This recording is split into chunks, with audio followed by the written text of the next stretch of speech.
أعوذ بالله من الشيطان الرجيم بسم الله الرحمن الرحيم اللہ کی عبادت ہے زندگی ہماری، اللہ کی عبادت ہے زندگی ہماری، بندے ہیں ہم اسی کے وہ مہرباں ہمارا، غیروں کے در پہ جھکنا ہم شرک جانتے ہیں، غیروں کے در پہ جھکنا ہم شرک جانتے ہیں، کرتا ہے رب کو سجدہ خردوں کا نام ہمارا، توحید سے ہے قائم نام و نشاں ہمارا، موجود ہے ازل سے یہ کارواں ہمارا۔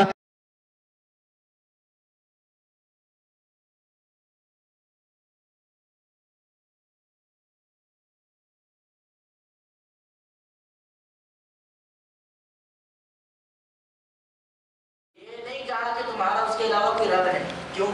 کیونکہ وہ پہلے اللہ کو مانتے تھے، رب مانتے تھے۔ مسئلہ کس چیز پہ تھا کہ اللہ کو الہ نہیں مانتے تھے۔ الہ کا معنی ہوتا ہے جس کی عبادت کی جائے۔ نوح علیہ السلام نے یہ کہا اعبد اللہ، اللہ کی عبادت کرو، ما لکم من الہ، ہر مذہب اس بات پہ اقرار کرتا ہے۔ تو میرے بھائیوں یہ کافی نہیں ہے مسلمان ہونے کے لیے، اگر یہ کافی ہوتا تو ابو جہل مسلمان کہلاتا۔ اللہ کے رسول صلی اللہ علیہ وسلم مشرکین سے جنگ نہ کرتے، ابو لہب کو قتل نہ کیا، ابو جہل کو قتل نہ کیا جاتا غزوہ بدر میں، اسی طرح اور کافروں کو مشرکین کے ساتھ قتال نہ کیا جاتا۔ تو کوئی ایک ایسی چیز ہے جو اسلام کے اندر داخل کرنے کے لیے بہت لازمی ہے، توحید کے اندر۔ اتنی توحید کافی نہیں کہ اللہ کو اکیلا خالق مان لو بس بات ختم، بھائی توحید مکمل ہو گئی، یہ توحید کافی نہیں، بلکہ ایک اور توحید کا حصہ ہے جو اصل حصہ ہے، جو اللہ تعالیٰ نے انسانوں سے مطلوب کیا ہے، جو طلب کیا ہے، جس کو ماننے کو کہا ہے، وہ کوئی اور چیز ہے۔ وہ کیا چیز ہے؟ اعوذ باللہ من الشیطان الرجیم وما خلقت الجن والانس الا ليعبدون۔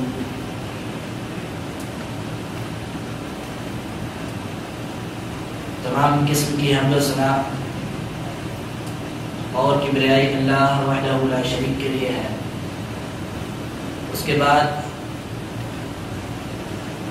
بے شمار لا انتہا درود و سلام ہو، صلاۃ و سلام ہو آپ صلی اللہ علیہ وسلم کی ذات اقدس پر، آپ صلی اللہ علیہ وسلم کے صحابہ اکرام پر اللہ تعالیٰ کی رحمت کی بارش ہو، آپ کی اولاد پر، آپ کی ازواج مطہرات پر، اور ہر اس نیک آدمی پر جس نے اس دین اسلام کے لیے ذرہ برابر بھی قربانی دی ہے۔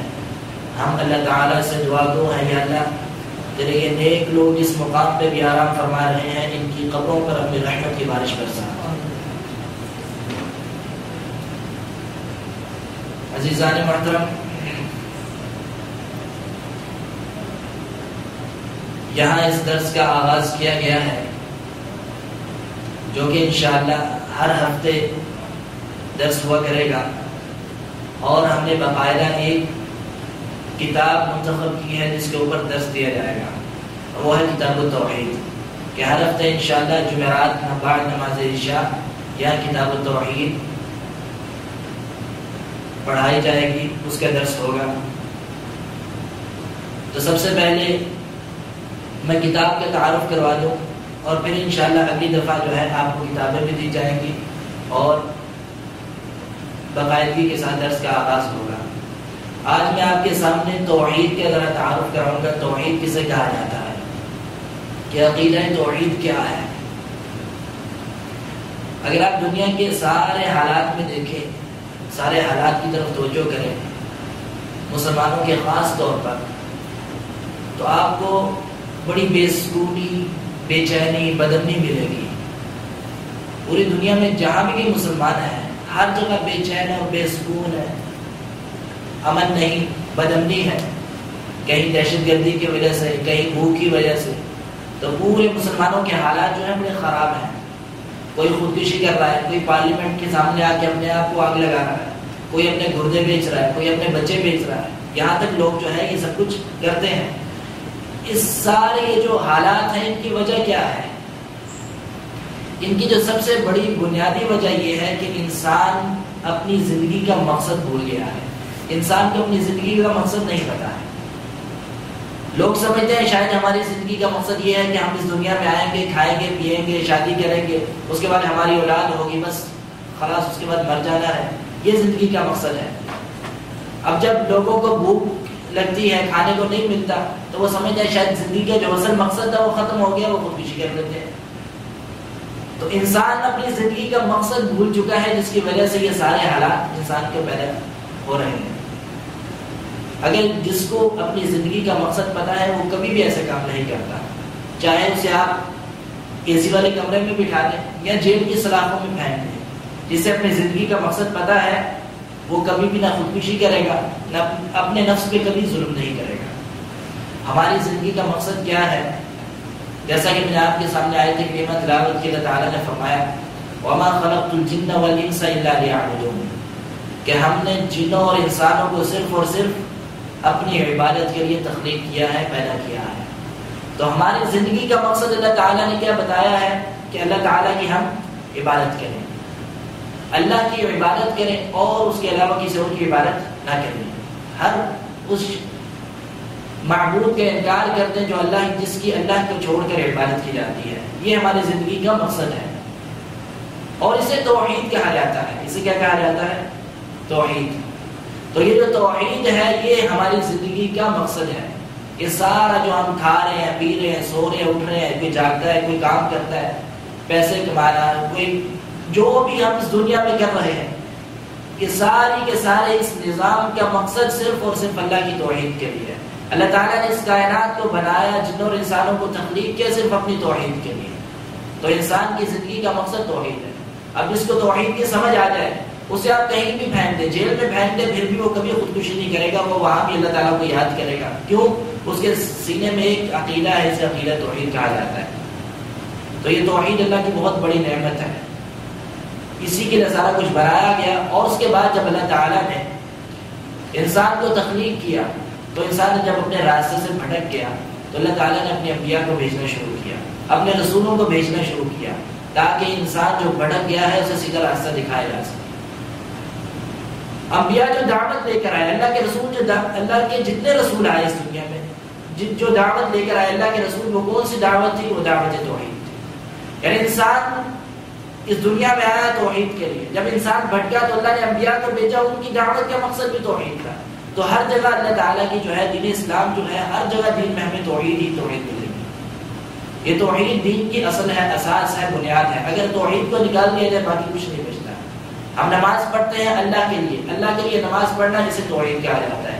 روزہ رکھتے ہیں اللہ کے لیے, تو اللہ کے لیے روزہ رکھنا اسے توحید کہا جاتا ہے. ہم جتنی بھی عبادت کرتے ہیں اس دنیا میں اللہ رب العزت کے لیے خالص عبادت کرتے ہیں, اس خالص عبادت کرنے کو توحید کہا جاتا ہے. تو یہ ہے توحید کی اہمیت کہ یہ دنیا, یہ کائنات ساری اس توحید کے لیے بنی ہے. تو اس لیے ہمیں سمجھنا چاہیے. اکثر لوگوں نے تو اس توحید نام کی کوئی چیز بھی سنی نہیں ہوتی, اکثر لوگ اس نام سے بھی واقف نہیں. تو میرے بھائی توحید کیا ہے اس کے بارے میں آپ کے سامنے میں بیان کروں گا. توحید کیا ہے, قرآن کریم میں کس طرح اللہ تعالیٰ نے بیان کی اور اس کی کتنی اقسام ہیں. توحید جو ہے یہ عربی زبان کا لفظ ہے. توحید عربی زبان کا لفظ ہے. وحد یوحد توحیدا, وحد کا معنی ہے اکیلا کرنا, کسی چیز کو اکیلا کرنا, اسے توحید کہا جاتا ہے. اس عمل کو توحید کہا جاتا ہے. آپ کسی عرب کے سامنے جب لفظ بولیں گے توحید, تو اس لفظ سے وہ جو مراد لے گا, وہ جو اس لفظ سے سمجھ لے گا, اسے کیا سمجھ آئے گی؟ اکیلا کرنا, کسی چیز کو اکیلا کرنا, اسے توحید کہا جاتا ہے. یہ میں نے کتاب کو اٹھا کے اس طرف رکھ دیا, اس کتاب کو اکیلا کر دیا, تو یہ کتاب کی توحید ہو گئی. یا 5-6 یہ پین پڑے ہیں, قلم, بہت ساری اقلام پڑی ہیں, میں نے ایک قلم کو اٹھا کے ایک طرف کر دیا, تو اس قلم کی کیا ہوگی؟ توحید ہوگی. میں نے اس کو الگ کر دیا, اکیلا کر دیا. تو اس کا عربی زبان میں توحید کا مطلب کیا ہے؟ اکیلا جاننا, اکیلا کرنا, اکیلا سمجھنا. یہ ہے عربی زبان کے اندر توحید کا مفہوم. اب دین اسلام میں توحید کا کیا مطلب ہے؟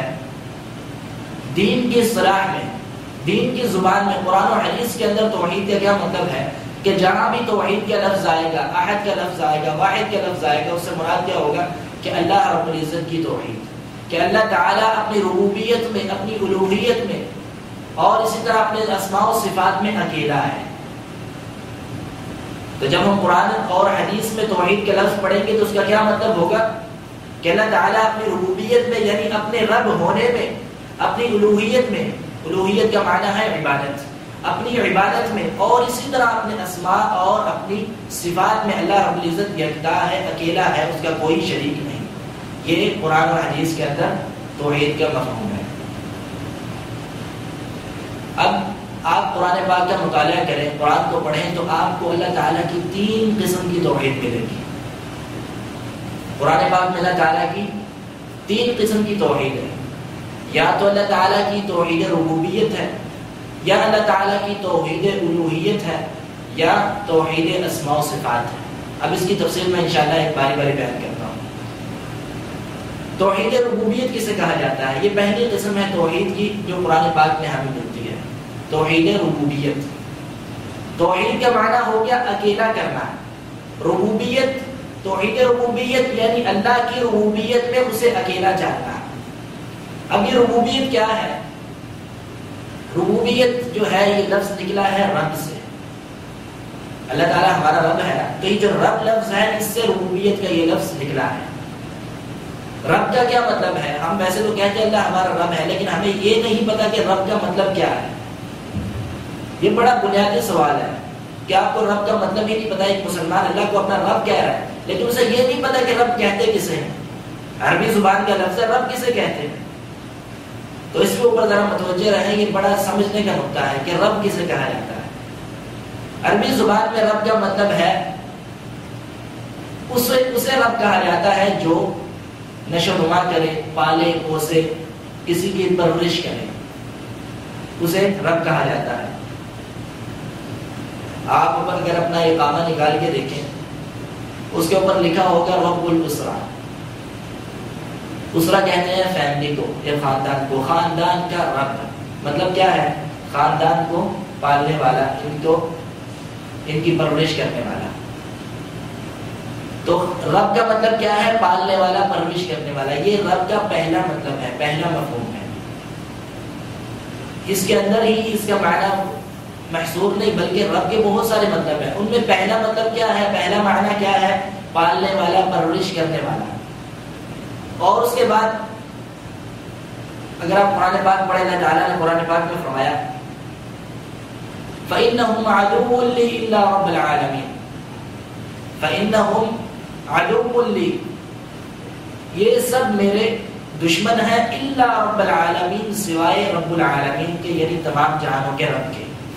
اب یہاں رب لفظ اللہ تعالیٰ نے استعمال کیا ہے، اس رب کا مطلب کیا ہے، کیا مفہوم ہے؟ اگلی آیت سے ہمیں پتہ چلے گا۔ الذی هو یطعمنی ویسقین، جو مجھے کھلاتا ہے اور جو مجھے پلاتا ہے۔ یعنی رب کا مطلب کیا قرآن پاک نے بیان کیا؟ پہلا جو کھلاتا ہے اور جو پلاتا ہے وہ کیا ہے؟ وہ رب ہوتا ہے۔ وَإِذَا مَرِضْتُ فَهُوَ يَشْفِينِ، اور جب مجھے کوئی مرض لاحق ہوتا ہے، جب میں بیمار ہو جاتا ہوں، فَهُوَ يَشْفِينِ، تو مجھے وہ شفا عطا کرتا ہے۔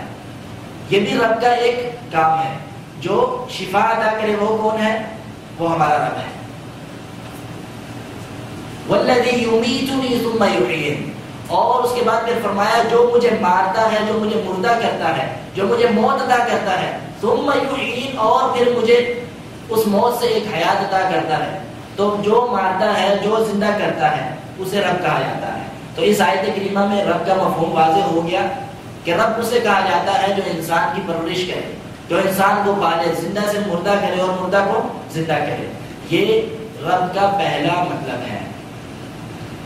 اس کے بعد ایک اور مطلب قرآن پاک نے ایک اور جگہ پہ بیان کیا، رب اسے بھی کہا جاتا ہے جس کے پیچھے چلا جائے، جس کی فرما برداری کی جائے، جس کی اطاعت کی جائے، اسے بھی رب کہا جاتا ہے۔ مثال کے طور پہ اللہ تعالیٰ نے قرآن پاک میں فرمایا اتخذوا احبارهم ورهبانهم اربابا من دون اللہ۔ یہ آیت کریمہ یہود و نصارہ کے متعلق ہے۔ اس آیت کریمہ میں اللہ تعالیٰ نے یہودیوں اور نصرانیوں کی ایک عادت کا ذکر کیا ہے، ایک صفت بیان کی ہے، اتخذوا احبارهم ورهبانهم، کہ عیسائیوں نے اور یہودیوں نے یعنی اہل کتاب نے، یہودی اور نصرانیوں نے اپنے علماء کو اور اپنے بزرگوں کو، اپنے علماء کو اور اپنے بزرگوں کو اللہ کے مقابلے میں رب بنا لیا تھا۔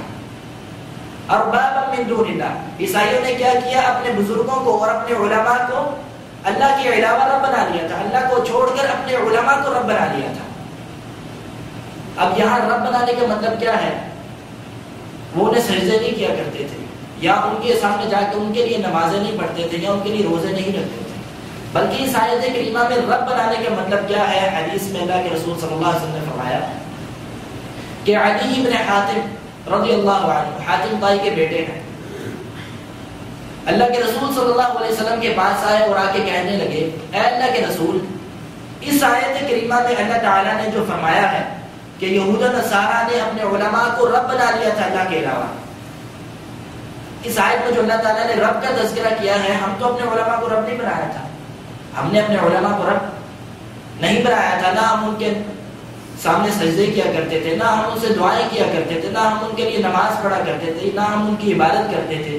تو اللہ تعالیٰ نے اس آیت میں یہ کیوں فرمایا ہے کہ یہود و نصارہ نے اپنے علماء کو رب بنا لیا تھا؟ تو اللہ کے رسول صلی اللہ علیہ وسلم نے اس یہاں رب کی وضاحت کرتے ہوئے فرمایا کہ کیا تم لوگ اپنے علماء کی بات مانتے ہوئے، ان کی اطاعت اور ان کی فرما برداری کرتے ہوئے اللہ کی حلال کی ہوئی چیز کو حرام کر دیتے تھے، اور اپنے علماء کے کہنے پر اللہ کی حرام کی ہوئی چیز کو حلال کہہ دیتے تھے؟ تو عدی بن حاتم طائی کہنے لگے، ہاں اللہ کے رسول، ہم اس طرح کیا کرتے تھے، یعنی اللہ تعالیٰ نے ایک چیز کو حرام کر دیا اور یہود و نصارہ کیا کرتے تھے؟ اپنے علماء کے کہنے پر اسے حلال کر دیتے تھے، اور اللہ تعالیٰ نے ایک چیز کو حلال کر دیا، اپنے علماء کے کہنے پر اسے حرام کر دیا، یعنی اپنے علماء کی پیروی کی۔ تو اللہ تعالیٰ نے اس پیروی کو ذکر کرتے ہوئے فرمایا کہ تم نے اپنے علماء کو اپنا رب بنا لیا تھا۔ تو اس آیت کریمہ میں رب کا دوسرا مطلب ہمیں کیا پتہ چلا کہ کسی کی بات ماننا، کسی کی پیروی کرنا، کسی کی اطاعت کرنا، اسے رب کہا جاتا ہے جس کی اطاعت اور پیروی کی جائے۔ تو پہلا مطلب کیا ہے رب کا؟ کسی جو پرورش کرنے والا ہو، جو پالنے پوسنے والا ہو، اسے رب کہا جاتا ہے۔ دوسرا مطلب قرآن میں کیا ہے رب کا؟ جس کی پیروی کی جائے، جس کی بات مانی جائے، جس کی فرما برداری کی جائے، اسے بھی رب کہا جاتا ہے۔ اب تیسرا مطلب ایک اور ہے رب کا، قرآن پاک میں اللہ تعالیٰ نے فرمایا، وہ کیا مطلب ہے؟ رب کا معنی مالک بھی ہے، کسی چیز کے مالک کو بھی رب کہا جاتا ہے، کسی چیز کے مالک کو رب کا، میں اس کتاب کا مالک ہوں تو میں اس کتاب کا رب ہوں، کیوں؟ میری ملکیت میں ہے یہ کتاب۔ اللہ تعالیٰ نے قرآن پاک میں فرمایا فَلْيَعْبُدُوا رَبَّ هَذَا الْبَيْتِ، اس گھر کے رب کی عبادت کرو، یعنی کیا مطلب ہے؟ اس گھر کے مالک کی عبادت کرو۔ تو مالک ایک رب کا مطلب ہے۔ تو تین مطلب میں نے آپ کو بتائے قرآن پاک میں جو اللہ تعالیٰ نے استعمال کیے ہیں۔ پہلا، کسی کی پرورش کرنا، اسے رب کہا جاتا ہے، اور دوسرا، جس کی اطاعت کی جائے، جس کی فرما برداری کی جائے، جس کے پیچھے چلا جائے، اسے بھی رب کہا جاتا ہے۔ اور تیسرا مطلب کیا ہے؟ کوئی کسی چیز کی ملکیت رکھتا ہے تو وہ اس چیز کا رب ہے۔ تو یہ تین مفہوم اللہ تعالیٰ نے قرآن پاک میں بیان کیے ہیں۔ اب ان سارے جو معانی ہیں جو میں نے آپ کو بتایا، ان کو اپنے دماغ میں اچھی طرح بٹھائیں اور پھر توحید کی طرف آئیں۔ رب کا معنی کیا ہے؟ خالق، مالک، پالنے پوسنے والا، کھلانے والا، زندہ سے مردہ کرنے والا، مردہ کو زندہ کرنے والا، اس کائنات کے نظام کو چلانے والا، یہ سارے رب کے مفہوم ہیں۔ اب جب ہم یہ کہیں گے توحید ربوبیت، تو اس کا کیا مطلب ہوگا؟ کہ جو خالق و مالک ہے، جو پالنے پوسنے والا ہے، پرورش کرنے والا ہے، اس کی توحید۔ کیا مطلب ہوا؟ ربوبیت کا کیا مطلب ہوا؟ خالق و مالک، پالنا پوسنا، دن کو رات میں تبدیل کرنا، رات کو دن میں تبدیل کرنا، مردے سے زندہ کرنا اور زندہ سے مردہ نکالنا، یہ سارے کام کس کے ہیں؟ رب کے ہیں۔ اور جب ہم کہیں گے توحید ربوبیت، یعنی رب کی توحید اس کے ان افعال میں، اس کے ان کاموں میں، اور وہ کام کیا ہیں جو میں نے آپ کو بتایا۔ تو یہ ہے توحید ربوبیت کہ اللہ تعالیٰ کے بارے میں ہم یہ تصور رکھیں، ہم یہ ذہن میں یہ بات بٹھائیں کہ اللہ رب العزت اس کائنات کا رب ہے، اور رب کا مطلب یہ ہے کہ وہی ہمارا خالق ہے، وہی ہمارا مالک ہے، وہی اس کائنات کو چلانے والا ہے، تدبیر کرنے والا ہے، اور وہی ہمیں پالنے والا ہے، ہمیں رزق عطا کرنے والا ہے۔ یعنی جتنے بھی اللہ تعالیٰ کے افعال ہیں، جو کچھ اللہ تعالیٰ کرتا ہے، ان افعال میں اللہ تعالیٰ کو اکیلا کرنا، اکیلا سمجھنا، اکیلا جاننا، یہ کیا ہے؟ توحید ربوبیت۔ تو یہ تھا مختصر سا توحید ربوبیت کے بارے میں۔ اب آئے کہ کوئی بھی ایسا دنیا کے اندر ایسا انسان یا کوئی بھی ایسی مخلوق اللہ کی نہیں جو اس توحید سے انکار کرے۔ حضرت آدم علیہ السلام سے لے کر اللہ کے رسول صلی اللہ علیہ وسلم تک جتنی بھی امتیں آئیں، جتنی بھی قومیں آئیں، کوئی بھی اس توحید کا انکار نہیں کرتا تھا۔ یعنی کیا مطلب ہے؟ کوئی یہ نہیں کہتا تھا کہ اللہ تعالیٰ کے علاوہ بھی کسی اور نے اس کائنات کو بنایا ہے۔ سب کے سب مسلم، سب ساری دنیا کے لوگ، کافر ہوں، مشرک ہوں، ملحد ہوں، کوئی کسی مذہب سے تعلق ہو ان کا، حضرت آدم علیہ السلام سے لے کر اللہ کے رسول تک جتنی بھی قومیں آئیں، ساری کی ساری قومیں اس بات پہ اقرار کرتی تھی، اس بات کو مانتی تھی کہ اللہ ہی ہمارا خالق و مالک ہے۔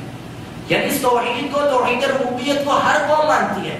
آج بھی پوری دنیا میں کوئی ایسا آدمی نہیں جو اس بات کا انکار کرے کہ اللہ تعالیٰ میرا رب ہے، کوئی ایسا آدمی نہیں۔ یہ انسان کی فطرت میں داخل ہے، توحید ربوبیت کو ماننا اس انسان کی فطرت میں داخل ہے۔ انسان اگر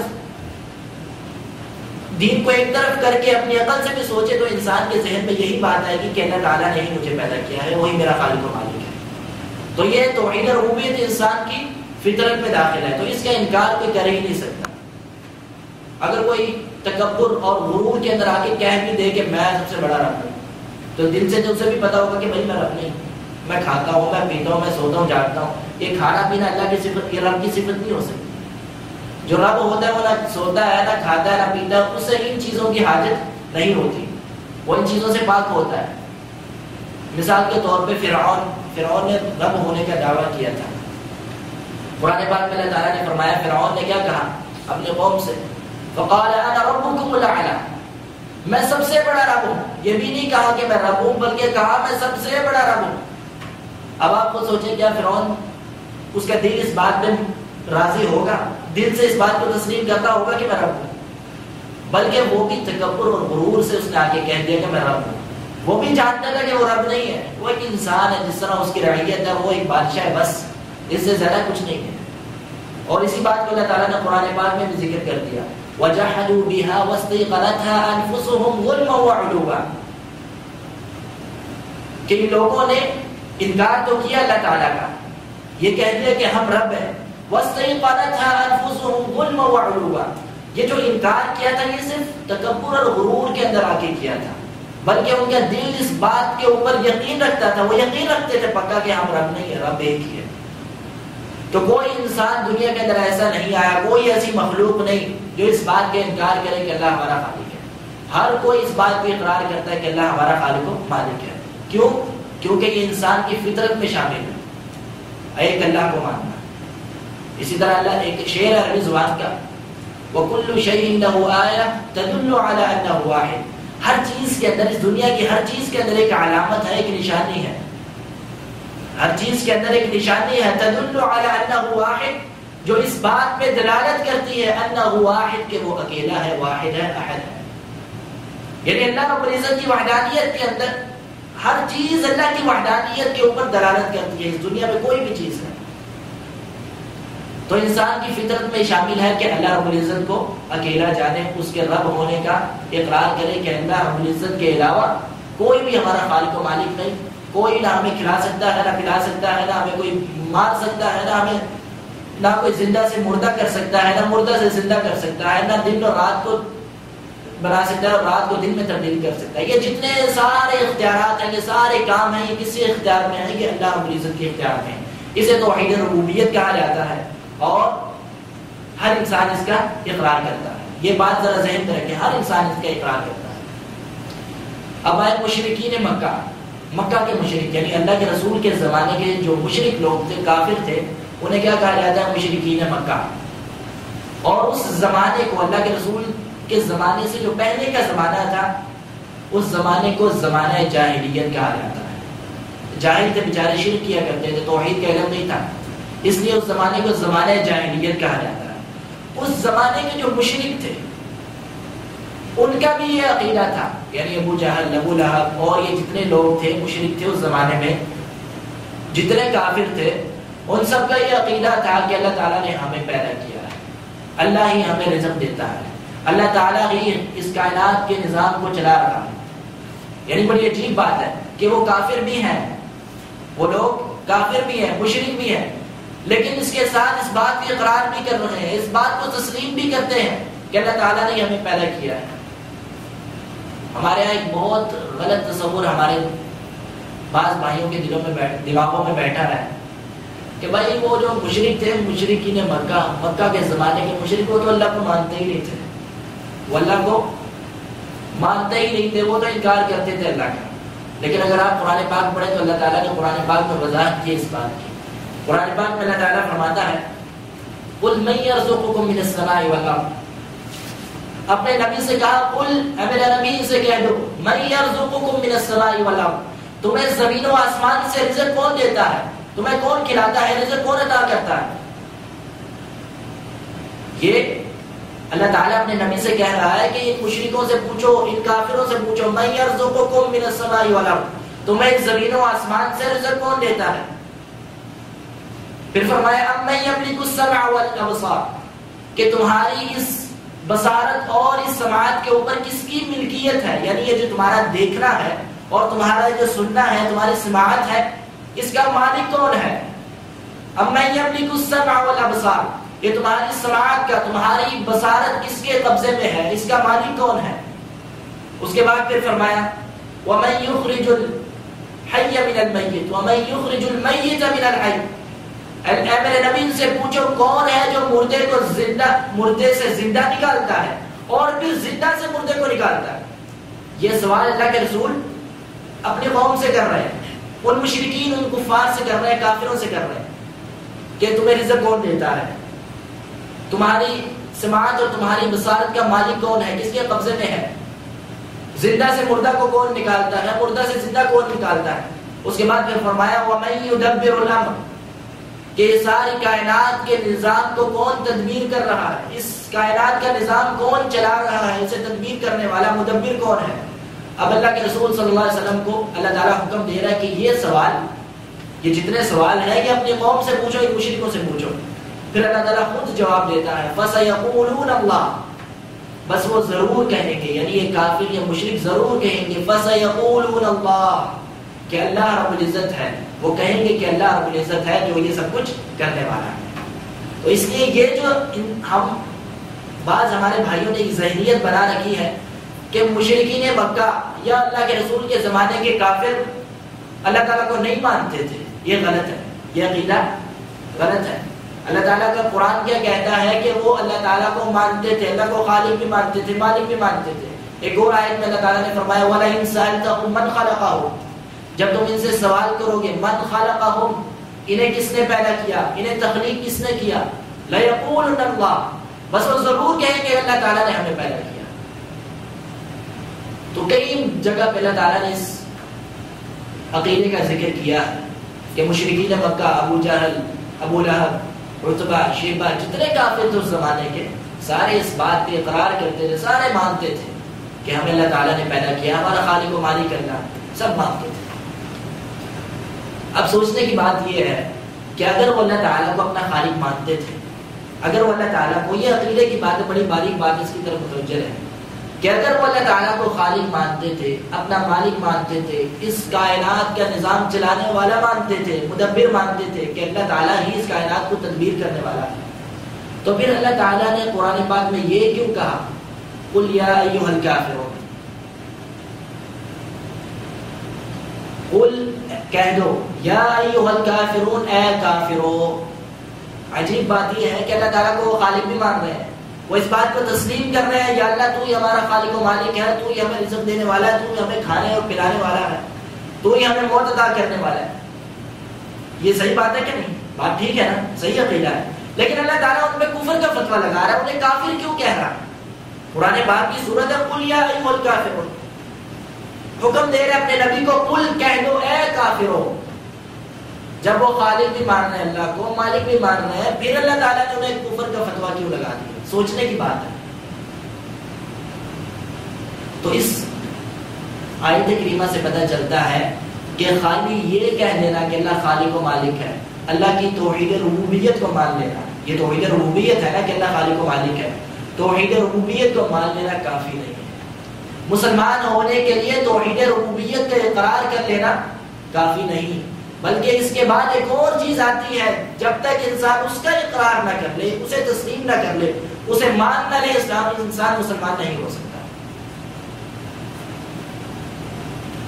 تو توحید، تو جو یہ عقیدہ ہمارے ہاں پھیل گیا ہے کہ بھائی ہم یہی توحید ہے بس کہ اللہ کو خالق مان لو، اللہ کو مالک مان لو، اسی کو توحید کہا جاتا ہے، یہ غلط ہے. اللہ تعالیٰ نے قرآن پاک اٹھا کے دیکھ لیں، الف لام میم سے من الجنۃ والناس تک پڑھ لیں، کسی آیت میں اللہ تعالیٰ نے یہ نہیں کہا کہ مجھے خالق و مالک مانو، حکم نہیں دیا کہ مجھے خالق و مالک مانو. کیوں؟ کیونکہ ساری دنیا پہلے سے ہی مانتی تھی. انسان پیدا ہوتے ہوئے اس کی فطرت ہے کہ اللہ تعالیٰ کو خالق و مالک مانتا ہے. اس لیے اللہ تعالیٰ نے کبھی قرآن پاک میں، اللہ کے رسول نے کبھی کسی حدیث میں یہ حکم نہیں دیا کہ اللہ کو خالق و مالک کہو، اللہ کو خالق و مالک مانو. کیوں؟ پہلے سے ہی انسان، ساری قومیں، دنیا کے سارے مذاہب، جتنے مذاہب اس دنیا میں، عیسائی ہو، یہودی ہو، مجوسی ہو، کوئی بھی مذہب ہو، سارے کے سارے اللہ کی ربوبیت کا اقرار کرتے ہیں. اب وہ کس طریقے سے کرتے ہیں، ان کا انداز کیا ہے، وہ مختلف ہو سکتا ہے، لیکن یہ سب سارے مذہب اس بات کی اقرار کرتے ہیں کہ ہمیں پیدا کرنے والا اکیلا ہے، ہمیں پیدا کرنے والا ایک ہے، ہمارا رب ایک ہے. ہر مذہب اس بات کی اقرار کرتا ہے. تو میرے بھائیو، یہ کافی نہیں ہے مسلمان ہونے کے لیے. اگر یہ کافی ہوتا تو ابو جہل مسلمان کہنا ہے. اللہ کے رسول صلی اللہ علیہ وسلم مشرکین سے جنگ نہ کرتے، ابو لہب کو قتل نہ کیا، ابو جہل کو قتل نہ کیا جاتا غزوہ بدر میں. اسی طرح اور کافروں کو مشرکین کے ساتھ قتال نہ کیا جاتا. تو کوئی ایک ایسی چیز ہے جو اسلام کے اندر داخل کرنے کے لیے بہت لازمی ہے توحید کے اندر. اتنی توحید کافی نہیں کہ اللہ کو اکیلا خالق مان لو بس بات ختم، بھائی توحید مکمل ہو گئی. یہ توحید کافی نہیں ہے، بلکہ ایک اور توحید کا حصہ ہے جو اصل حصہ ہے، جو اللہ تعالیٰ نے انسانوں سے مطلوب کیا ہے، جو طلب کیا ہے، جس کو ماننے کو کہا ہے، وہ کوئی اور چیز ہے. وہ کیا چیز ہے؟ وہ بھی قرآن پاک میں اللہ تعالیٰ نے فرمایا یا ایھا الناس اعبدوا ربکم الذی خلقکم. یا ایھا الناس، اے لوگو، اعبدوا ربکم الذی خلقکم. اعبدوا، ادھر ذرا ادھر توجہ رہے میری طرف. اعبدوا ربکم، اپنے رب کی عبادت کرو. الذی خلقکم، جس نے تمہیں پیدا کیا. والذین من قبلکم، اور جس نے تم سے پہلے لوگوں کو پیدا کیا، یعنی تمہارے باؤ اجداد حتیٰ کہ حضرت آدم علیہ السلام تک کے لوگ جو تھے، ان کو جس نے پیدا کیا اس کی عبادت کرو. لعلکم تتقون، تاکہ تم متقی پرہیزگار بن جاؤ. اس آیت کریمہ کے اوپر غور کریں، اللہ تعالیٰ نے کیا حکم دیا ہے؟ اعبدوا ربکم، اپنے رب کی عبادت کرو. یہ ہے اصل معاملہ کہ مشرکین مکہ، پہلے زمانے کے جتنے کافر تھے، وہ اللہ کو خالق و مالک تو مانتے تھے، اپنا رب تو مانتے تھے، لیکن اس رب کی عبادت نہیں کرتے تھے. اس رب کی عبادت نہیں کرتے تھے. جب عبادت کا وقت آتا تھا تو اپنی مورتیوں کے سامنے جھکتے تھے، اپنے ہاتھوں کے بنائے ہوئے مجسموں کے سامنے جھکتے تھے، ان کے نام کی عبادت کیا کرتے تھے، ان کے سامنے سجدے کیا کرتے تھے، ان سے دعائیں کیا کرتے تھے. یہ اصل وجہ تھی جس کی وجہ سے اللہ تعالیٰ نے یہ کہا قل یا ایھا الکافرون، اے کافروں. تو یہ بات ذہن میں رکھیں کہ مشرکین مکہ کو کافر کیوں کہا گیا؟ کیونکہ وہ اللہ تعالیٰ کی عبادت نہیں کیا کرتے تھے. تو جب تک انسان اللہ کی عبادت نہیں کرتا اس وقت تک وہ مسلمان نہیں کہلاتا. جب انسان اللہ کی عبادت کرے گا پھر ہم اسے مسلمان کہیں گے. ویسے اللہ کو مان لینا، اللہ تعالیٰ کو مان لینا کہ اللہ خالق ہے، بھائی اللہ نے مجھے پیدا کیا، یہ کافی نہیں ہے. اللہ نے پیدا کیا تو اس کی عبادت کرو، پھر اللہ تعالیٰ تو پھر مسلمان ہوں گے، پھر آپ کی توحید جو ہے یہ مکمل ہوگی. تو یہ ہے اصل توحید. قرآن پاک میں جہاں اللہ تعالیٰ نے یہ کہا ہے میں تمہارا رب ہوں، یہ نہیں کہا کہ تم مجھے رب مانو، بلکہ یہ کہا ہے میں تمہارا رب ہوں تو لہذا میری عبادت کرو۔ رب ماننے کا حکم نہیں دیا، بلکہ رب کا اپنی ربوبیت کا ذکر کیا اور اپنی عبادت کا حکم دیا۔ اپنی ربوبیت کا ذکر کیا، اپنے رب ہونے کا ذکر کیا، اور یہ کہا میں تمہارا رب ہوں تو میری عبادت کرو۔ اسی آیت میں بھی یہی فرمایا جو میں نے آپ کے سامنے پڑھی، اعبدوا ربکم، اپنے رب کی عبادت کرو، الذی خلقکم، جس نے تمہیں پیدا کیا۔ یہ کیوں نہیں کہا کہ مجھے اپنا خالق و مالک مانو، یا اس بات پہ اقرار کرو کہ میں تمہارا خالق ہوں؟ کیوں؟ وہ پہلے سے ہی مانتے تھے، بس انہیں بات جو سمجھانے کی ضرورت تھی وہ کیا تھی کہ میں تمہارا خالق ہوں، میں نے تمہیں پیدا کیا ہے، اس لیے میری عبادت کرو، میں ہی اس چیز کا حقدار ہوں، مستحق ہوں۔ تو یہ نکتہ ذہن میں رکھیں، بٹھا لیں کہ اللہ کو خالق و مالک ماننا یہ کوئی بڑی بات نہیں ہے، یہ ساری کے ساری قومیں مانتی ہیں۔ اصل جو مین اللہ کے رسول کی لڑائی ہوئی، اللہ کے رسول کی جنگ ہوئی کافروں سے، وہ کس وجہ سے تھی کہ وہ کافر اللہ تعالیٰ کی خالص عبادت نہیں کرتے۔ اب یہاں ایک اور بات آپ کو بتاتا چلوں کہ مشرکین مکہ اللہ کی عبادت بھی کرتے تھے، مشرکین مکہ اللہ تعالیٰ کی عبادت بھی کرتے تھے، خالق و مالک بھی مانتے تھے کہ اللہ تو ہی ہمارا خالق و مالک ہے، اور اس رب کی اسی خالق کی عبادت بھی کرتے تھے۔ ابھی ان کا بات صحیح تھا نا، غلط تو نہیں کرتے تھے، صحیح کام کرتے تھے، لیکن پھر بھی اللہ تعالیٰ نے انہیں کافر کہا۔ اللہ کی عبادت بھی کرتے تھے، پھر بھی اللہ تعالیٰ نے کافر کہہ رہا۔ قرآن پاک پڑھیں، اللہ کے رسول صلی اللہ علیہ وسلم کی حدیث میں آتا ہے کہ ابو جہل طواف کر رہا ہوتا تھا، طواف کرتے ہوئے وہ کیا کہتا تھا؟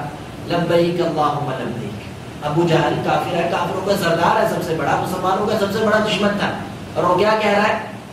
لبیک اللہم لبیک، اے اللہ میں حاضر ہوں، میں حاضر ہوں۔ آج بھی یہی مسلمان پڑھتا ہے نا، عمرہ کرنے جاتا ہے یا حج کرنے جاتا ہے، مسلمان بھی یہی پڑھ رہا ہے، ابو جہل بھی وہی پڑھ رہا ہے۔ ہم مسلمان ہیں، وہ کافر ہیں، بات ہم ایک ہی کہہ رہے ہیں۔ لبیک اللہم لبیک، اے اللہ میں حاضر ہوں، میں حاضر ہوں، اللہ تعالیٰ سے کہہ رہا ہے، کسی بت کا نام نہیں لے رہا، نہ لات نہ منات نہ عزا، کسی بت کا نام نہیں لیا اس نے۔ کیا کہہ رہا ہے؟ لبیک اللہ، اے اللہ میں حاضر ہوں، اللہ تعالیٰ کی طرف مخاطب ہے۔ لبیک لا شریک لک لبیک، اس کے بعد ایک اور بڑی عجیب بات کہہ رہے ہیں، لبیک لا شریک لک لبیک، اللہ میں حاضر ہوں، لا شریک لک لبیک، تیرا کوئی شریک نہیں۔ یہ کون کہہ رہا ہے؟ مسلمان کوئی نہیں کہہ رہا، یہ ابو جہل کہہ رہا ہے، طواف کر رہا ہے۔ عجیب بات یہ ہے، طواف بھی کرتا تھا، تو یہ سمجھتا کہ وہ اللہ تعالیٰ کو مانتا ہی نہیں تھا، وہ اللہ کی عبادت ہی نہیں کرتا تھا، وہ طواف بھی کرتا تھا، وہ حج بھی کرتے تھے، مشرک اسلام سے پہلے حج بھی کیا جاتا تھا، لیکن پھر کیا وجہ تھی کہ اللہ تعالیٰ نے انہیں کافر کہہ دیا؟ کوئی تو وجہ ہوگی، کوئی کون سی وجہ تھی جس کی وجہ سے اللہ تعالیٰ نے انہیں کافر کہا؟ یہ وجہ سمجھ آ جائے تو بہت سارے گمراہی کے راستے بند ہو جاتے ہیں، جس کی وجہ سے اللہ تعالیٰ نے انہیں کافر کہا۔ وہ کہہ رہا ہے لبیک اللہم لبیک، اللہ میں حاضر ہوں، لبیک لا شریک لک لبیک، اللہ تیرا کوئی شریک نہیں، میں حاضر ہوں، کسی بت کا نام نہیں لے رہا۔ جب یہاں تک پڑھا، اللہ کے رسول صلی اللہ علیہ وسلم پاس ہی بیٹھے تھے، وہ طواف کر رہا تھا، طواف کرتے ہوئے یہ پڑھ رہا تھا، اس کے بعد ایک اور جملہ اس نے بولا جس کی وجہ سے اسے کافر کہا گیا۔ وہ جملہ کیا تھا؟ لبیک لا شریک لک لبیک، اللہ میں حاضر ہوں، تیرا کوئی شریک نہیں، الا شریکا لک تملکہ وما ملک، اللہ تیرا کوئی شریک نہیں، آگے کہتے ہیں سوائے اس شریک کے، لک تملکہ، جسے تو ملکیت دے دے، وما ملک، اور جو ملکیت رکھے۔ یہ جملہ بڑا خطرناک تھا، جس کی وجہ سے ادھر اسلام میں داخل نہیں ہو سکتا تھا، اسے کافر کہا۔ تو یہ بات سمجھنے کی ہے، یہ جملہ سمجھنے کا ہے کہ اللہ تعالیٰ کو خالق و مالک بھی مان رہا ہے، اللہ کی عبادت بھی کر رہا ہے، طواف بھی کر رہا ہے، اللہ تعالیٰ کو یہ نہیں کہہ رہا ہے یا اللہ تیرا کوئی شریک نہیں، لیکن صرف ایک جملہ اس نے ایک زیادہ کر دیا اپنی طرف سے، کہنے لگا الا شریکا، سوائے اس شریک کے، تیرا کوئی شریک نہیں سوائے اس شریک کے، لک تملکہ وما ملک، جسے تو ملکیت دے دے، کچھ اختیارات دے دے۔ اب یہ جملہ بڑا خطرناک جملہ ہے جو انسان کے عقیدے کو تباہ و برباد کر دیتا ہے، انسان کی زندگی کا مقصد ختم کر دیتا ہے۔ جس کی وجہ سے مشرکین مکہ کو کافر کہا گیا، وہ اس جملے کی وجہ سے کہا گیا۔ کیوں؟ اس نے جب یہ کہا کہ یا اللہ تیرا کوئی شریک نہیں سوائے اس شریک کے جسے تو ملکیت دے دے، اختیارات دے دے۔ اللہ کے رسول نے جب یہ جملہ سنا تو کہنے لگے قادم قادم، رک جا رک جا۔ کیا مطلب ہے؟ یہاں تک رہے، یہ نہ کہے کہ سوائے اس شریک کے جسے تو اپنا شریک بنا لے، یہ جملہ نہ بول۔ اللہ تعالیٰ اپنا شریک کسی کو نہیں بناتا۔ تو بات سمجھ میں آئی؟ اس کا عقیدہ کیا تھا کہ اللہ ہی اصل میں خالق و مالک ہے، اللہ ہی ہمیں پیدا کرنے والا ہے، اسی کی ہم عبادت کرتے ہیں، بس تھوڑی سی عبادت ان کی بھی کر دیتے ہیں جس کو اس نے اپنا شریک بنا لیا ہے۔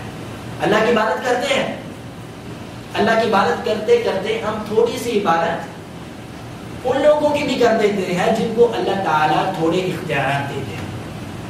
اللہ کے رسول صلی اللہ علیہ وسلم نے کیا کہا؟ یہاں رک جا، یہ نہ کہے کہ اللہ تعالیٰ جس سے اپنا شریک بنا لے یا جسے اختیارات دے دے اپنے۔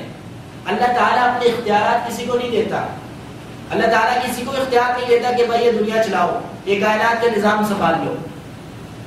اللہ کسی کو اختیار نہیں دیتا کہ تم اسے پیدا کرو، وہی پیدا کرنے والا وہی مالک ہے۔ اس دنیا کی ملکیت کا اختیار اللہ کسی کو نہیں دیتا، یہ اس کی شان کے خلاف اللہ تعالیٰ کسی اور کو اختیار دے دے، یہ اس کی ربوبیت کے خلاف۔ تو اس لیے جو مین بنیادی معاملہ مسئلہ جو تھا مشرکین مکہ کا، وہ کیا کہتے تھے کہ اللہ ہی خالق و مالک ہے، اللہ ہی کی عبادت ہے، اس وہی عبادت کے لائق ہے، بس تھوڑی بہت عبادت ان کی بھی کر دینی چاہیے جن کو اللہ تعالیٰ اپنا شریک بنا لے۔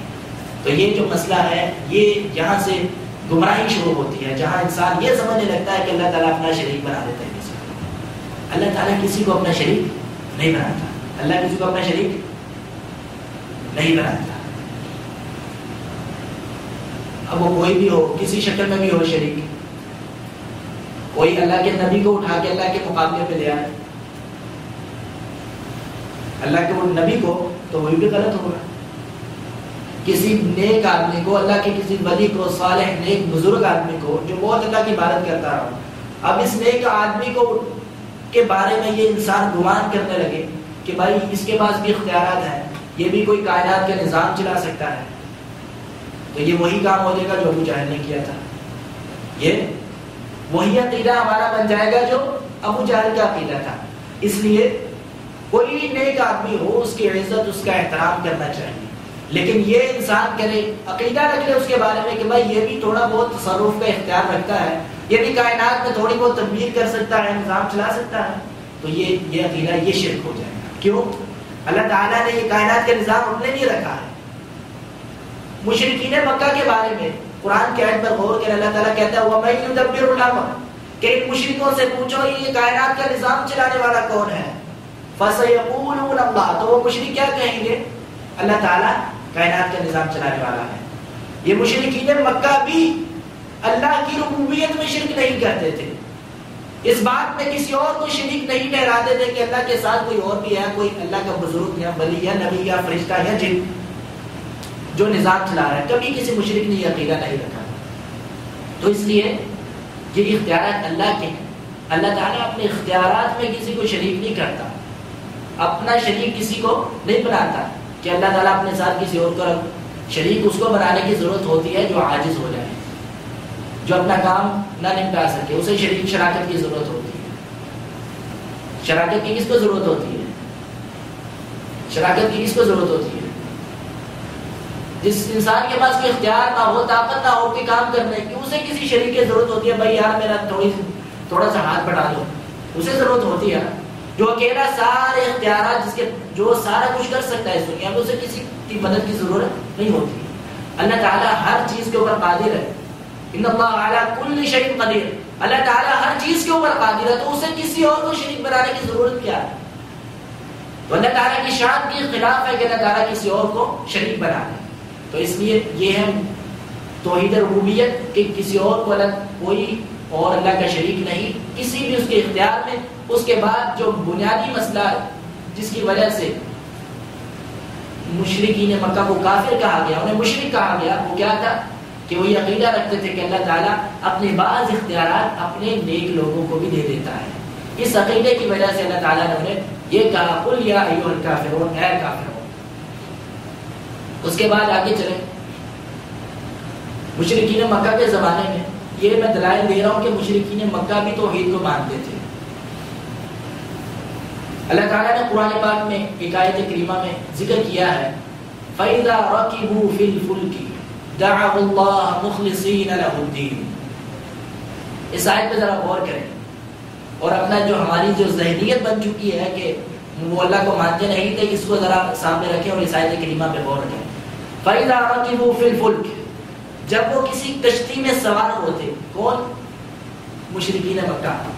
مشرکین مکہ کسی کشتی میں سوار ہوتے، دعوا اللہ مخلصین لہ الدین، جب کشتی میں سوار ہوتے اور کشتی تھوڑی سی ہلنے لگتی، ڈاواڈول ہونے لگتی، موجوں کے اندر پھنس جاتی، سمندر کی لہروں میں پھنس جاتی، جب انہیں یہ ڈر پیدا ہوتا کشتی ڈوب جائے گی، دعوا اللہ مخلصین لہ الدین، تو وہ اللہ رب العزت کو پکارتے، اللہ تعالیٰ سے دعا کرتے، مخلصین، مخلصین کا مطلب ہے اخلاص کے ساتھ۔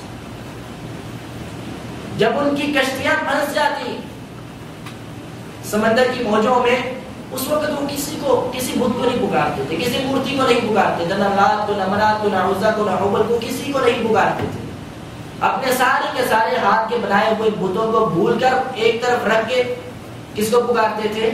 اللہ رب العزت کو۔ قرآن کہتا ہے دعوا اللہ، اللہ کو پکارا انہوں نے، مخلصین، مخلص ہوتے ہوئے، یعنی اخلاص کے ساتھ۔ اخلاص کے ساتھ کیا مطلب ہے؟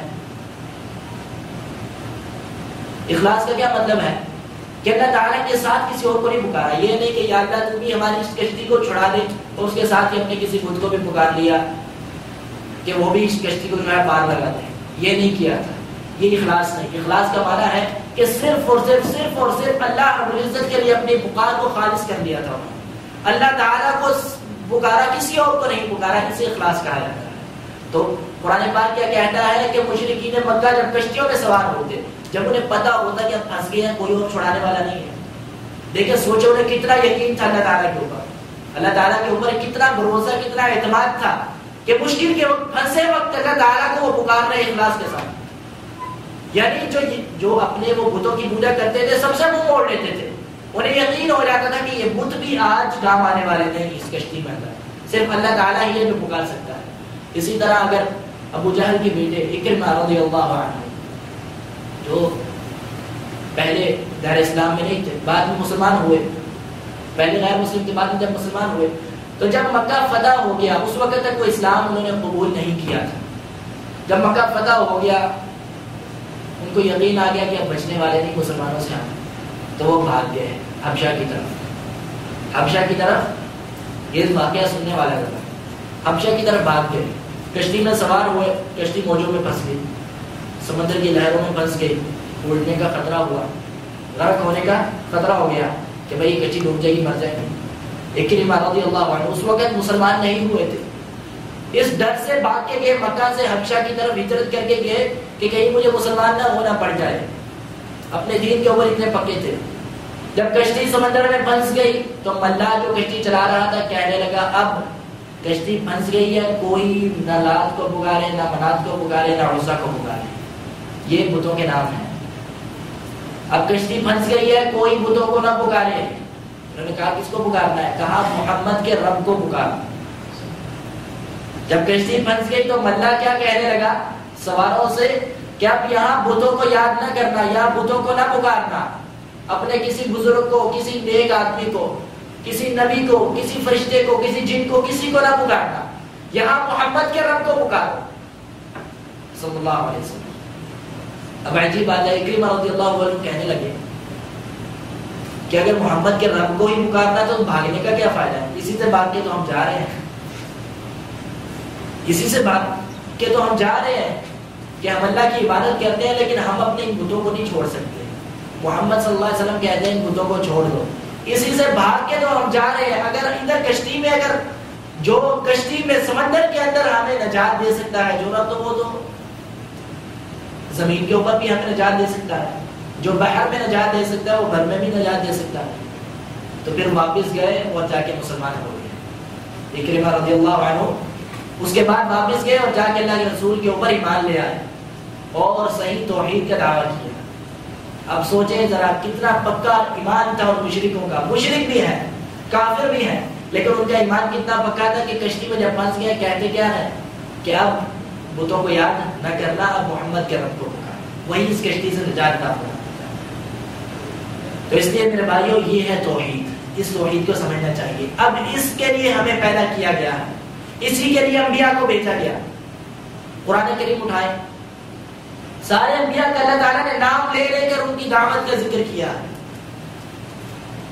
نوح علیہ السلام کی دعوت کا ذکر کیا، انہوں نے اپنی قوم سے کہا یا قوم اعبدوا اللہ، اے میری قوم اللہ کی عبادت کرو، ما لکم من الہ غیرہ، اس کے علاوہ تمہارا کوئی الہ نہیں۔ اس جملے میں ذرا غور کریں، اللہ تعالیٰ نوح علیہ السلام نے کیا کہا؟ ما لکم من الہ غیرہ، تمہارا اس کے علاوہ کوئی الہ نہیں۔ یہ نہیں کہا کہ تمہارا اس کے علاوہ کوئی رب نہیں۔ یہ پوائنٹ سمجھنے کا ہے ذرا، یہ نہیں کہا کہ تمہارا اس کے علاوہ کوئی رب نہیں۔ کیوں؟ کیونکہ وہ پہلے اللہ کو مانتے تھے، رب مانتے تھے۔ مسئلہ کس چیز میں تھا کہ اللہ کو الہ نہیں مانتے تھے۔ الہ کا معنی ہوتا ہے جس کی عبادت کی جائے۔ نوح علیہ السلام نے یہ کہا اعبدوا اللہ، اللہ کی عبادت کرو، ما لکم من الہ غیرہ، تمہارے علاوہ اس کا کوئی الہ نہیں۔ یعنی کیا مطلب ہے؟ تمہارے اللہ رب العزت کے علاوہ، اللہ رب العزت کے علاوہ تمہارا کوئی الہ نہیں، یعنی کوئی عبادت کے لائق نہیں، تمہارا کوئی معبود برحق نہیں۔ یہ مطلب ہے اس آیت کا۔ تو اللہ تعالیٰ نے اپنے نبیوں کو جو دعوت دے کر بھیجا وہ کیا تھا کہ میرے بندوں میری عبادت کرو۔ یہ اللہ کی دعوت، اللہ کے انبیاء اور رسولوں کی دعوت تھی۔ اسی طرح اس کے بعد جتنے انبیاء کا اللہ تعالیٰ نے قرآن پاک میں ذکر کیا، نام لے لے کر اللہ تعالیٰ نے قرآن میں ذکر کیا انبیاء کی دعوت کا، اور وہ دعوت کیا تھی؟ سب کی دعوت یہی، یا قوم اعبدوا اللہ، یا قوم اعبدوا اللہ، ما لکم من الہ غیرہ، اے میری قوم اللہ کی عبادت کرو، ما لکم من الہ غیرہ، تمہارا اس کے سوا کوئی الہ نہیں۔ تو اس نقطے کو ذہن میں رکھیں کہ ہمیشہ سے انبیاء کی دعوت کیا رہی ہے؟ توحید کی دعوت۔ توحید کا یہ لفظ یاد کر لیں کہ ہمیشہ انبیاء کی دعوت کیا ہے؟ توحید کی دعوت۔ تو اور اس کے بعد کون سی توحید کی دعوت؟ توحید کی تو 3 قسمیں ہیں، 2 میں نے آپ کو بتا دی، توحید ربوبیت اور توحید الوہیت۔ توحید ربوبیت، ربوبیت رب سے نکلا ہے، اور اس کے بعد توحید الوہیت، الوہیت لفظ الہ سے نکلا ہے، الہ، کہ اس الہ کی توحید، یعنی اللہ تعالیٰ اپنی عبادت میں اکیلا ہے۔ توحید الوہیت کو توحید عبادت بھی کہا جاتا ہے، یعنی اللہ تعالیٰ کی عبادت کرنا اخلاص کے ساتھ، اکیلے اللہ رب العزت کی عبادت کرنا، اسے توحید الوہیت بھی کہا جاتا ہے، توحید عبادت بھی کہا جاتا ہے، توحید الحقوق بھی کہا جاتا ہے۔ بہت سارے نام ہیں اس توحید کے، سارے قرآن حدیث سے ثابت ہیں، انشاءاللہ مستقبل میں اگلے دروس میں بیان کروں گا تفصیل کے ساتھ۔ تو یہ 2 قسمیں آپ کو میں نے بتائی، توحید ربوبیت اور توحید الوہیت۔ کیا ہے؟ اللہ تعالیٰ کو اکیلا جاننا۔ اس کے بعد توحید ربوبیت کہ اللہ تعالیٰ خالق و مالک ہے، ہمیں رزق دینے والا ہے، ہر کام جو اللہ تعالیٰ نے، اللہ تعالیٰ کے افعال میں انہیں اکیلا جاننا توحید ربوبیت ہے۔ اور یہ بھی یاد رکھیں اس توحید ربوبیت کا ساری امت اقرار کرتی آئی ہے، کسی نے اس کا انکار نہیں کیا۔ آج مسلمانوں کے سارے مذہب، سارے مسلک، اس دنیا میں جتنے بھی مذہب ہیں سب اس بات کے اقرار کرتے ہیں، ٹھیک ہے؟ یہ توحید ربوبیت ہے۔ اس کے بعد آتی ہے توحید الوہیت، جس کی وجہ سے لوگ کافر ہوتے ہیں، مسلمان ہوتے ہیں، جس کی وجہ سے مشرکین مکہ کافر ہوئے، جس کی وجہ سے عیسائی کافر ہوئے، جس کی وجہ سے یہودی کافر ہوئے، وہ توحید الوہیت ہے، دوسری قسم توحید کی۔ اس میں کیا ہے کہ ہم اللہ تعالیٰ کی عبادت کریں اخلاص کے ساتھ، کسی اور کی عبادت نہ کریں، اسے توحید الوہیت کہتے ہیں کہ الوہیت میں یعنی اللہ کی عبادت کو اسے اکیلا جاننا۔ اس کے بعد تیسری قسم ہے توحید اسماء و صفات کہ اللہ نے جس طرح اسماء و صفات کو ماننے کا حکم دیا اس طرح ماننے، اس میں اللہ تعالیٰ کو اکیلا جانے، کسی کی تشبیہ نہ دے خالق اور مخلوق کی، یہ توحید اسماء و صفات ہے۔ یہ 3 قسم کی توحید آپ کے سامنے بیان کی ہے، اور انشاءاللہ جو ہم کتاب پڑھیں گے اس میں توحید الوہیت کا ذکر ہے۔ وہ ساری کی ساری کتاب توحید الوہیت کے متعلق ہے، اس لیے میں نے آپ کو بنیادی طور پر ان اقسام کا تعارف کرایا ہے۔ انشاءاللہ اگلی دفعہ جو ہے کتابیں بھی آپ کو دی جائیں گی اور باقاعدگی سے کتاب شروع کی جائے گی۔ تو اللہ تعالیٰ سے دعا ہے کہ اللہ تعالیٰ ہمیں سمجھنے کی توفیق عطا فرمائے، ہمیں توحید جیسی نعمت سے نوازے، اور ہمیں سیدھے راستے پر چلنے کی توفیق عطا فرمائے، ہمارے عقائد کی اصلاح فرمائے۔ وصلی اللہ علی نبینا محمد وعلی آلہ وصحبہ اجمعین۔